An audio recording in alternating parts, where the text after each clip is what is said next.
നമസ്കാരം. പ്രധാന വാർത്തകൾ.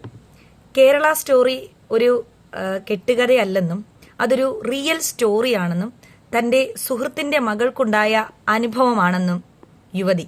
വിശദവിവരങ്ങളിലേക്ക് കിടക്കാം. ഇതൊരു സ്റ്റോറിയല്ല, എന്റെ ഫ്രണ്ടിന്റെ മോളുടെ സ്റ്റോറിയാണ്. എനിക്ക് അനുഭവമുള്ളതാണ്. എനിക്ക് കണ്ടിട്ട് സഹിക്കാൻ പറ്റിയില്ല. അതുകൊണ്ട് ഇത് മാക്സിമം പബ്ലിസിറ്റി കൊടുക്കണം. ഇനിയത്തെ കാലത്ത് എല്ലാ പെൺകുട്ടികളും ഇത് അറിഞ്ഞിരിക്കണം. എല്ലാവരും അറിയണം. ഇത് നേരത്തെ തന്നെ ഇത് പബ്ലിസിറ്റി കൊടുത്തിരുന്നുണ്ടെങ്കിൽ എന്റെ ഫ്രണ്ടിന്റെ മോൾക്ക് ഇത് സംഭവിക്കില്ലായിരുന്നു. അത്രയ്ക്ക് വിഷമമുണ്ട് എനിക്കിത് കണ്ടുകൊണ്ടിരുന്നപ്പോൾ. ഇത് റിയൽ സ്റ്റോറിയാണ്, വെരി റിയാലിറ്റി, ഫുൾ റിയാലിറ്റിയാണ്. ഇതിന് ആരെങ്കിലും എഗൻസ്റ്റ് പറയുന്നു എന്നുണ്ടെങ്കിൽ അവർ കൾപ്രിറ്റ് ആണ്. അതുകൊണ്ടാണ് എഗൻസ്റ്റ് പറയുന്നത്. ഇത്രയും വിശദമായ വിവരങ്ങൾ കിട്ടിയിട്ടും ഇത് കേരളത്തിൽ നടന്ന സ്റ്റോറിയല്ല എന്ന് പറയുന്നത് തന്നെ ആ ചേച്ചിയെ ഭയങ്കരമായി ചൊടിപ്പിച്ചുകൊണ്ടിരിക്കുകയാണ്. കാരണം ഇത് നേരത്തെ പബ്ലിസിറ്റി ചെയ്തിരുന്നുണ്ടെങ്കിൽ ചേച്ചിയുടെ സുഹൃത്തിന്റെ മകൾക്ക് ഇങ്ങനെ സംഭവിക്കില്ല എന്നായിരുന്നു ചേച്ചി പറയുന്നത്. നല്ലൊരു അഭിനയമാണല്ലേ കാഴ്ചവെച്ചിരിക്കുന്നത്. എന്തായാലും അഭിനയിക്കാൻ വന്നപ്പോൾ ചേച്ചി ജീവിച്ച് കാണിച്ചിട്ടുണ്ട്. എന്തായാലും ഇതിനൊക്കെ എന്താ പറയുക എന്നാണ് ഞാനിങ്ങനെ ആലോചിച്ചിരിക്കുന്നത്. ഒന്നാമത് നോമ്പ് കാലമാണ്. സത്യം പറഞ്ഞാൽ ഇതൊക്കെ കാണുമ്പോൾ എന്ത് വികാരമാണ് പ്രകടിപ്പിക്കേണ്ടതെന്ന് പോലും അറിയാൻ പറ്റാത്തൊരു മാനസികാവസ്ഥയിലാണ് ഞാനല്ല, എന്നെ പോലെ കേരളത്തിൽ ജീവിക്കുന്ന നിരവധി മുസ്ലിമീങ്ങൾ, അതുപോലെ തന്നെ എന്റെ സഹോദര മതത്തിലുള്ളവരും. നമ്മൾ എന്താണ് ഈ കേരളത്തിൽ നടക്കുന്ന സ്റ്റോറികളെ കുറിച്ച്? ചേച്ചിയുടെ ഫ്രണ്ടിന്റെ പേരുണ്ടോ? ചേച്ചിയുടെ ഫ്രണ്ടിന്റെ മകളുടെ പേരുണ്ടോ? ഇത് ഏത് കുടുംബത്തിലാണ് നടന്നതെന്ന് ചേച്ചിക്ക് അറിയാമോ? അതിന്റെ വിശദ വിവരങ്ങൾ കൂടി പുറത്തു വിടട്ടെ. നമുക്ക് അന്വേഷിക്കാമെന്നേ. ഇത് കുറച്ച് നേരത്തെ പുറത്തു വന്നിരുന്നെങ്കിൽ ഫ്രണ്ടിന്റെ മകൾക്ക് ഇത് ഉണ്ടാവത്തില്ല. ഇത് ഫ്രണ്ടിന്റെ മകളുടെ കഥയാണെന്ന് ചേച്ചി തന്നെ പറയുന്നുണ്ട്. അത് നേരത്തെ എങ്ങനെയാ പുറത്തു വിടുന്നത്? നേരത്തെ പുറത്തു വിട്ടിരുന്നെങ്കിൽ ഇത് സംഭവിക്കില്ലായിരുന്നെന്ന്. ഒരു കണക്കുകളൊന്നും അങ്ങോട്ട് ശരിയാകുന്നില്ലല്ലോ ഗംഗാധര. എന്താ ഇതിനൊക്കെ പറയുക? വേറെ ഒരു സ്റ്റേറ്റ്മെന്റും കൂടിയുണ്ട്. ഞാൻ കേരള സ്റ്റോറിയുടെ സത്യം പറഞ്ഞാൽ ഇന്നലെ മുതൽ സ്കൂളിൽ മോഡൽ എക്സാം ഒക്കെ നടക്കുന്നതുകൊണ്ട് കുറച്ച് തിരക്കായതുകൊണ്ട് അതിന്റെ കൂടുതൽ കാര്യങ്ങളൊന്നും എനിക്ക് വീഡിയോ എടുക്കാൻ സമയം കിട്ടിയില്ല. അടുത്തത് നോക്കിയേ. കേരള സ്റ്റോറി മധ്യപ്രദേശിൽ നടന്ന ഒറിജിനൽ സംഭവം പ്രചോദനമായി സിനിമയാക്കിയതാകാം.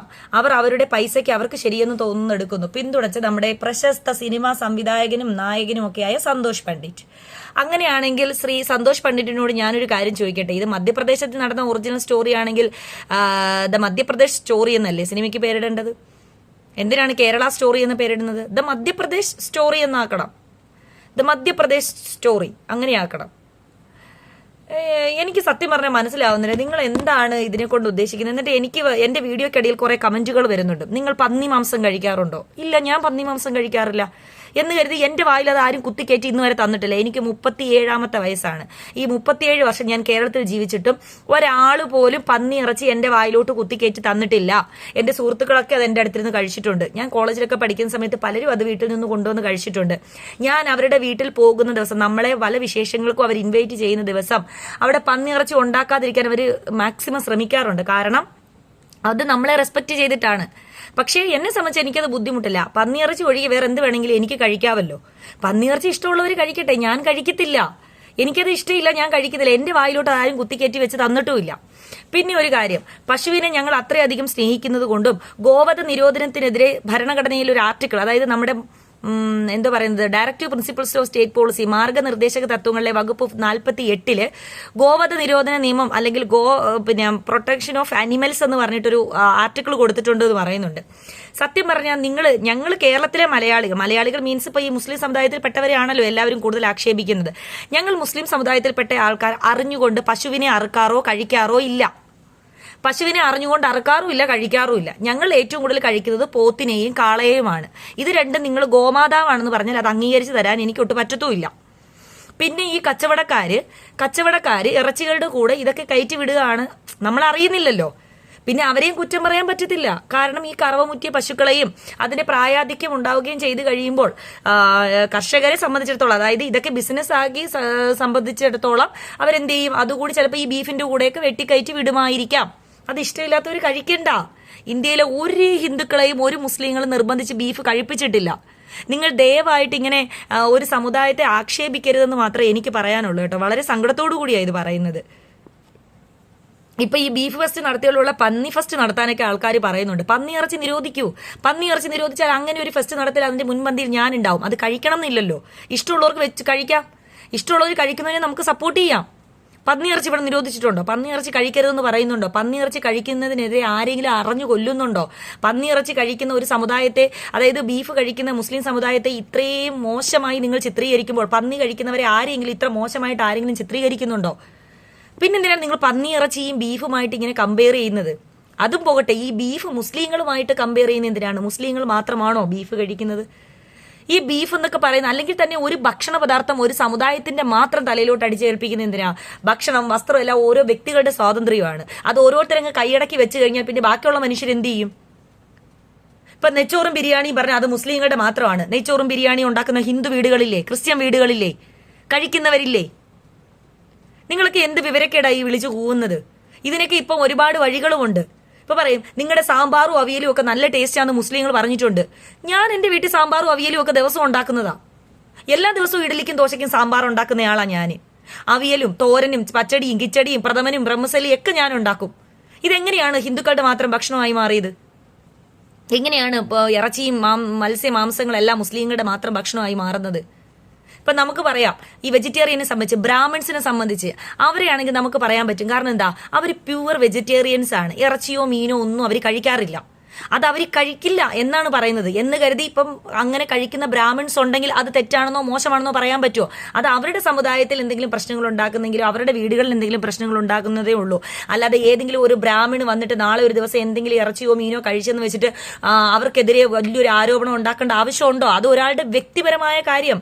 തികച്ചും ആർട്ടിക്കിൾ 25 നൽകുന്ന, ഇന്ത്യൻ ഭരണഘടന നൽകുന്ന സ്വാതന്ത്ര്യം, ഏത് ഭക്ഷണം കഴിക്കണം, ഏത് വസ്ത്രം ധരിക്കണം, എന്ത് ജോലി ചെയ്യണം, എങ്ങനെ ജീവിക്കണം എന്നൊക്കെയുള്ളത് ഒരു മനുഷ്യന്റെ തികച്ചും വ്യക്തിപരമായ സ്വാതന്ത്ര്യമാണ്. അത് നഷ്ടപ്പെട്ടു കഴിഞ്ഞാൽ നമുക്ക് കോടതിയെ സമീപിക്കാം. അതിനുള്ള അവകാശം ഇന്ത്യയിൽ പൂർണ്ണമായിട്ടുണ്ട്. പിന്നെ നിങ്ങൾ എന്തിനാണ് ഭക്ഷണത്തെയും മതത്തെയും രാഷ്ട്രീയത്തെയും കൂടെ കൂട്ടിക്കലർത്തുന്നത്? എന്താണ് നിങ്ങൾക്കൊക്കെ കിട്ടുക? എന്താണ് നിങ്ങൾക്ക് ഇതിൽ നിന്നും കിട്ടുക? മുസ്ലിങ്ങൾ എന്ന് പറയുന്നത് വെറും വൃത്തികെട്ട ഒരു വിഭാഗക്കാരാണെന്നും അവർ തീവ്രവാദികളാണെന്നും അവരുടെ കൂടെ കൂടുന്നവരെല്ലാം അവർ നശിപ്പിക്കുമെന്നും ആണ് നിങ്ങൾക്ക് പറഞ്ഞുണ്ടാക്കേണ്ടത്. അങ്ങനെയാണോ? അതോ നിങ്ങൾ എന്ത് ചെയ്തിട്ടും ഏക്കുന്നില്ല, ഇസ്ലാം മതം ഇവിടെ സ്ട്രോങ് ആയിട്ട് തന്നെ നിൽക്കുന്ന ഇവരെ അങ്ങ് ഒഴിവാക്കിയേക്കണം, അതിനുവേണ്ടി നിങ്ങൾ എന്തും ചെയ്യും, അതാണോ? അതോ ഞങ്ങൾ ഇവിടെ വേണ്ടെന്നാണോ? മുസ്ലിങ്ങൾ ഈ ലോകത്തിലെ വേണ്ട, അങ്ങനെ പറയുന്നവരും ഉണ്ട് കേട്ടോ. ഈ ലോകത്തിൽ നിന്ന് ഈ ഒരു വിഭാഗത്തെക്കാരെ തുടച്ചു നീക്കണം എന്നൊക്കെ ഒരുപാട് മെസ്സേജുകൾ ഞാൻ കണ്ടിട്ടുണ്ട്. എനിക്ക് തന്നെ വന്നിട്ടുണ്ട്, ഈ ഒരു വിഭാഗക്കാരെ ഇവിടെ നിന്ന് ഒഴിവാക്കണം എന്ന്. എന്റെ അറിവില് ഒരു വിഭാഗക്കാരും ആർക്കും ദ്രോഹം ചെയ്യുന്നില്ല എന്നാണ് എൻ്റെ ഒരു അറിവ്. പിന്നെ ഈ തീവ്രമായി ചിന്തിക്കുന്ന, അതായത് അത് ഇസ്ലാമിലുണ്ടെങ്കിലും അത് ഹിന്ദുവിലുണ്ടെങ്കിലും അത് സംഘപരിവാറിലുണ്ടെങ്കിലും അതിന് ക്രിസ്ത്യാനികളുണ്ടെങ്കിലും അങ്ങനെയുള്ളവരെ മാത്രമാണ് നമ്മൾ അകറ്റി നിർത്തേണ്ടതും ഒഴിവാക്കേണ്ടതും അവരുടെ മനസ്സിന്റെ വിദ്വേഷം അവസാനിപ്പിക്കേണ്ടതും. അത് അവസാനിപ്പിക്കാനുള്ള കാര്യങ്ങളാണ് നമ്മൾ കൂടുതൽ ശ്രദ്ധിക്കേണ്ടത്. അല്ലാതെ അതിന്റെ മൂട്ടിൽ ഇങ്ങനെ തിരി കൊളുത്തി വിട്ട് ചെറുതെ ഇങ്ങനെ ആളി കത്തി അതിനകത്ത് ഇടയ്ക്കിടയ്ക്ക് ഇച്ചിരി എണ്ണ ഇങ്ങനെ തളിച്ചു കൊടുത്ത് അതിങ്ങനെ കത്തിച്ച് കളയാൻ, അല്ലെങ്കിൽ കാളി കത്തിപ്പിക്കാനല്ല നമ്മളെപ്പോലുള്ള വിവരവും വിദ്യാഭ്യാസവും അല്ലെങ്കിൽ എന്താ പറയുക കുറച്ച് വിശാലമായി ചിന്തിക്കാനുള്ള മനസ്സുമൊക്കെ ഉള്ള നമ്മൾ ചെയ്യേണ്ടത് അതല്ല. വിശ്വാസം എല്ലാവർക്കും ഉണ്ട്. എനിക്ക് എൻ്റെ വിശ്വാസം, നിങ്ങൾക്ക് നിങ്ങളുടെ വിശ്വാസം. നമ്മൾ വിശ്വാസവും രാഷ്ട്രീയവും വ്യക്തിബന്ധങ്ങളും മതബന്ധങ്ങളും എല്ലാം കൂടി ഒരുമിച്ച് കൂട്ടിക്കലർത്താൻ നിൽക്കരുത്. നിങ്ങളുടെ വിശ്വാസം നിങ്ങൾക്ക്, എൻ്റെ വിശ്വാസം എനിക്ക് എന്ന് കരുതി എൻ്റെ വ്യക്തിപരമായ ബന്ധത്തെ അത് ബാധിക്കാറില്ല. വിശ്വാസം വെച്ചുകൊണ്ടല്ല നമ്മൾ വ്യക്തിബന്ധങ്ങൾ ഉണ്ടാക്കുന്നത്. ജാതി നോക്കി കൂട്ടുകൂടരുത്, കൂട്ടുനോക്കിയവരുടെ ജാതി നോക്കരുതെന്നാണ് ഞാൻ എൻ്റെ മക്കളോടും പറഞ്ഞു കൊടുക്കുന്നത്. സത്യം പറഞ്ഞാല് ഇപ്പൊ ഞാൻ കൂടി വിശ്വസിക്കുന്ന ഒരു സമുദായമാണ്. നിങ്ങൾ ഇത്രയും മോശമായി ചിത്രീകരിക്കാൻ നോക്കുമ്പോൾ ഇപ്പം കേരളത്തിൽ തന്നെ ഈ ഒരു ട്രെയിലർ ഔട്ട് ആയതിനു ശേഷം ഒരുപാട് ഏറ്റവും കൂടുതൽ നമ്മുടെ ഹിന്ദു സമുദായത്തിൽപ്പെട്ട ആൾക്കാരാണ് അതിനെതിരെ ട്രോളുന്നതും വീഡിയോ ഉണ്ടാക്കുന്നതും ബീഫ് കഴിച്ച് പ്രതികരിക്കുന്നതും. അതിൽ മുസ്ലിങ്ങൾ കുറവാണ്. ഈ ബീഫ് കഴിച്ച് പ്രതികരിച്ചവരിൽ മുസ്ലിങ്ങൾ കുറവാണ്. ഏറ്റവും അധികം ഹിന്ദുക്കളും ക്രിസ്ത്യൻസുമാണ് ഞാൻ നോക്കിയപ്പോൾ ഈ ബീഫ് കഴിച്ച് ഈ കേരള സ്റ്റോറി 2-വിനെതിരെ പ്രതികരിക്കുന്നത്. അപ്പൊ അതിൽ നിന്ന് തന്നെ നമുക്ക് മനസ്സിലാക്കിക്കൂടെ മുസ്ലിങ്ങൾ മാത്രമല്ല ഇത് കഴിക്കുന്നത്, മുസ്ലിങ്ങളുടെ മാത്രം ഭക്ഷണമല്ല എന്ന്. അങ്ങനെയാണെങ്കിൽ ഈ ബീഫ് ഇഷ്ടമുള്ളവർക്ക് ആരെ വേണമെങ്കിലും പിടിച്ചിരുത്തി ഇത് കുത്തിക്കയറ്റി കൊടുത്തൂടെ? അത് മുസ്ലിം വസ്ത്രം ധരിച്ച് ഭരതയും മക്കനെയൊക്കെ ഇട്ട് മുസ്ലിങ്ങൾ 3-4 പേര് കൂടിയിരുന്ന് വേണം ഒരു ഹിന്ദു പെൺകുട്ടിയുടെ വായിലേക്ക് ബീഫ് കുത്തിത്തിരിവ് വെച്ചു കൊടുക്കാനായിട്ട്. എന്നിട്ട് അത് വളരെ വിദ്വേഷത്തോടുകൂടി ആ കുട്ടി തട്ടിത്തെറിപ്പിക്കുന്നുണ്ട്. അത് കഴിക്കാത്തത് അതിനോടുള്ള ബഹുമാനവും റെസ്പെക്റ്റും കൊണ്ടാണെന്ന് പലരും പറയുന്നുണ്ട്. അങ്ങനെയാണെങ്കിൽ അത് ചവിട്ടി തെറിപ്പിക്കുമോ ആ റെസ്പെക്റ്റോടുകൂടി? എന്താണ് ഈ പറയുന്നതെന്ന് ചോദിച്ചാൽ മനസ്സിലാവുന്നില്ല. വളരെ സ്നേഹത്തോടും എന്താ പറയുന്നത്, നമ്മളെ എല്ലാവരും സഹജീവികളോട് കുറച്ച് ഒരു സമൂഹത്തോട് നമ്മളൊരു കരുണ കാണിക്കുക. മതവും വിശ്വാസവും രാഷ്ട്രീയവും ഒക്കെ നമ്മൾ ഒരു ഭാഗത്ത് നിർത്തുക. ആശയപരമായി നമുക്ക് എന്തെങ്കിലും അഭിപ്രായങ്ങളുണ്ടെങ്കിൽ നമുക്ക് തുറന്നു പറയാം. ആശയപരമായിട്ടുള്ള കാര്യങ്ങൾ നമുക്ക് തുറന്ന് പ്രതികരിക്കാം. എന്തെങ്കിലും ഇതിപ്പം ഞാൻ പറയുന്ന കാര്യം ഇപ്പം നിങ്ങൾക്ക് തന്നെ പറയാം, എത്രയോ പേര് വന്നു ടീച്ചർ പറഞ്ഞത് ശരിയായില്ല, ടീച്ചർ പറഞ്ഞത് അതിനോട് ഞങ്ങൾ യോജിക്കുന്നില്ല. ശരി, അതിനോട് നിങ്ങൾ യോജിക്കേണ്ട, വിയോജിച്ചോളൂ. ഞാനും പറയാണ്, അല്ലെങ്കിൽ ആരെങ്കിലും പറയുന്ന ഈ കാര്യങ്ങളോട് നമ്മൾ ഒരിക്കലും യോജിക്കുന്നില്ല, താങ്കൾ ഇങ്ങനെ ഒരു പ്രസ്താവന നടത്തരുത് ഒരിക്കലും എന്നൊക്കെ പറഞ്ഞ് നമുക്ക് അവരുടെ അഭിപ്രായങ്ങളോട് നമുക്ക് വിയോജിപ്പ് പ്രകടിപ്പിക്കാം. പക്ഷേ ഒരു സമുദായത്തെ മുഴുവൻ നമ്മളിങ്ങനെ ആക്ഷേപിക്കുക, അത് ഏത് സമുദായത്തെ ആയിക്കോട്ടെ, അത് ഹിന്ദുവോ ക്രിസ്ത്യനോ മുസ്ലിമോ സിഖോ പാഴ്സ് ജെയിൻ ഏത് സമുദായത്തെ ആയാലും ഒരു മനുഷ്യന്റെ പോലും ഹൃദയത്തെ വേദനിപ്പിക്കാതെ അവരോട് എത്ര ശത്രുവാണെങ്കിലും അവരോട് പുഞ്ചിരിച്ച് സംസാരിക്കാൻ നിങ്ങൾക്ക് കഴിയുന്നുണ്ടെങ്കിൽ നിങ്ങളുടെ ജീവിതത്തിൽ നിങ്ങൾ ചെയ്യുന്ന ഏറ്റവും വലിയ ദാനധർമ്മവും ഏറ്റവും പുണ്യവും ഇത് തന്നെയായിരിക്കും. കേട്ടോ, ഈ റമദാൻ മാസത്തിൽ ഒന്നുകൂടി പറയാൻ ആഗ്രഹിക്കുന്നു, ഒരു മനുഷ്യന്റെ മുഖത്ത് നോക്കി, അവിടെ ജാതിയും മതവും ഒന്നും പറയുന്നില്ല കേട്ടോ, നിങ്ങൾ ഹൃദ്യമായി മനസ്സ് തുറന്ന് ഒന്ന് ചിരിക്കുകയാണെങ്കിൽ അത് തന്നെ നിങ്ങൾ ചെയ്യുന്ന ഏറ്റവും വലിയ ദാനധർമ്മമാണ് കേട്ടോ. അപ്പോൾ നമ്മുടെ ഇടയിൽ എന്താ പറയുന്നത്, ഒരിക്കലും ഇങ്ങനെയുള്ള വിദ്വേഷ പ്രചരണങ്ങളോ അല്ലെങ്കിൽ വിദ്വേഷ മനസ്സിൽ പരസ്പരം വെച്ചുകൊണ്ടുള്ള സംസാരങ്ങളും സഹകരണങ്ങളും ഉണ്ടാവാതിരിക്കട്ടെ. അപ്പൊ എല്ലാവരും എന്ത് ചെയ്യുക, മനസ്സ് തുറന്ന് എല്ലാവരുടെ ഹൃദയത്തിലേക്ക് നോക്കി എന്ത് ചെയ്യണം, പുഞ്ചിരിക്കുക. അത്ര മാത്രമേ ഉള്ളൂ. Thank you.